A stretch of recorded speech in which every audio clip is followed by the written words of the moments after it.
pán poslanec, podľa mňa nie je pri zmysloch, lebo minimálne vám chýba zmysel pre zodpovednosť. Ak by ste mali zmysel pre zodpovednosť, tak teraz poviete B.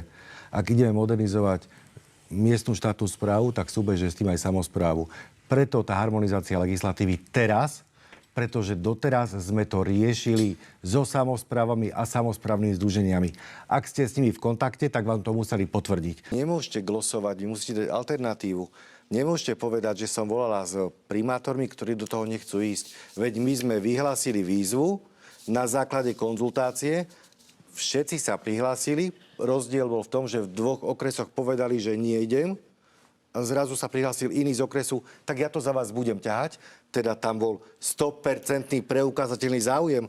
Tak to nemôžete povedať. Druhá vec, ak sa bavíme o tom, že kto koľko bude platiť, veď to treba vyrátať na úkonoch. My dnes máme spoločné úradovne.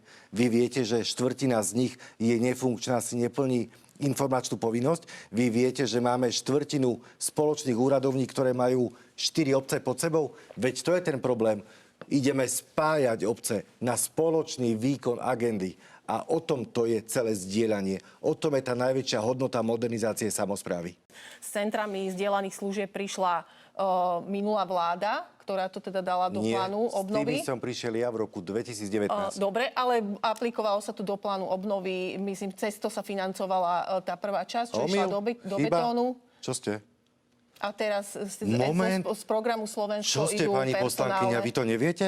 Veď centra zdieľaných služieb išli do plánu obnovy. No, veď to hovorím.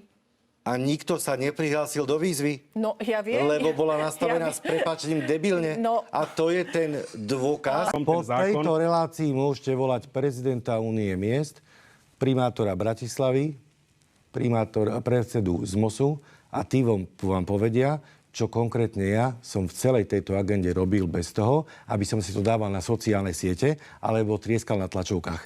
Dajte si veľký pozor, lebo ste fakt bezorientovaní a preto nemáte názor, iba falošné pocity, ktoré ponúkate mne, moderátorke, divákom. Týmto sme to uzavreli. Teda inými slovami, vtláčate do politickej reality svoje videnie, alebo sa snažíte presvedčiť ostatných v to, v čom by ste chceli vyveriť. Ja vychádzam zo slov premiéra tejto krajiny. To znamená, že vy povyšujete stanoviska deklarované nad legislatívny proces. To znamená, že vlastne idete robiť presne to, čo tu robil Igor Matovič, ak sme skôr ako zbierku zákonov sledovali stanoviska na sociálnych sieťach. Vráťte sa k realite.